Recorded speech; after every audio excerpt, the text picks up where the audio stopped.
Првата работа што сакам да ја нагласам, дека од денес па до крајот на мандатот на СЈО ќе гледаме дека оваа институција работи како партиска подружница на СДС.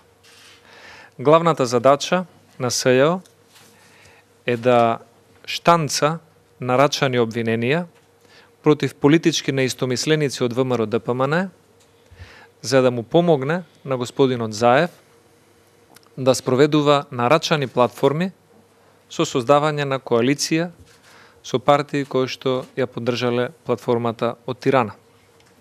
Сметаме дека ваквото однесување на СЈО е на штета на интересот на граѓаните на Македонија, но во корист на господинот Заев, за да се дефокусира јавноста од главниот проблем во оваа држава, а тоа е правење коалиција со партија која што е поразена на изборите и правење на коалиција на штета на интересите на Република Македонија. И наместо да се разговара за таа суштинска тема и плаќањето на висока и многу скапа цена за интересите на Македонија, а со цел Заев од аболициран за криминал да стане председател на владата на Република Македонија, СЈО ќе нарачува обвиненија и ќе поднесува обвиненија за да го оттргнува вниманието на македонската јавност. Тоа ќе биде улогата на СЈО денес и тоа ќе биде улогата на СЈО во следните месец дена. Од пресот на специјалното јавно обвинителство се забележуваат две цели. Првата цел е најава за притисок врз судството. Отворена политичка најава за силен притисок врз судството кој што ќе следува во наредниот период. И втората цел, преку таквиот притисок врз судството, да се издействуваат судски пресуди кои што се веќе дел од некој политички или коалиционен договор. Таквата најава денес СЈО ја соопшти преку споменувањето на случајот Сопот. Договорот е преку судски пресуди, издействувани со политички притисок, да се ослободат обвинетите од случајот Сопот, за кој што веќе има пресуда, дека не извршиле некакво убиство или друго незаконско действие. Со самото тоа ќе се отвори врата за спроведување на другите договорени политички пресуди кои се однесуваат на случајот Монструм и убиените малолетници за време на великденските празници и случајот Диво Населје и поврзани со терористичката група која што действуваше во Куманово.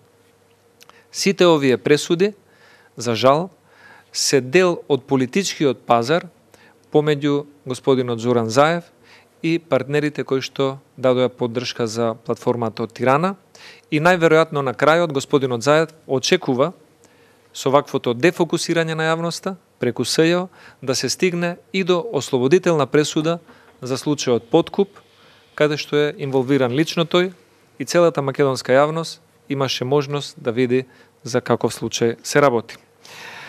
По однос на самото действување на СЈО, поврзано со имотот и недвижностите на ВМРО ДПМН, кои што се преточени во нашите општински комитети, само ќе споменам дека однесувањето на СДСМ преку институции кои што се под нивна контрола против ВМРО ДПМН, ова не е и некоја новина.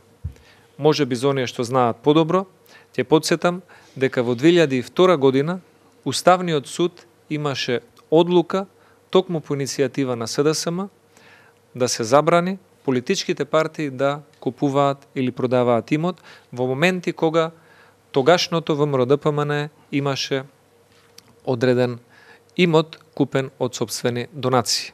Испаѓа дека СЈО се грижи за имотот, донациите само на ВМРО ДПМН, а заштитени бели мечки во државата се партии како СДСМ, ДУИ, БЕСА и другите политички партии кои што формираат коалиција за поддршка на платформата од Тирана.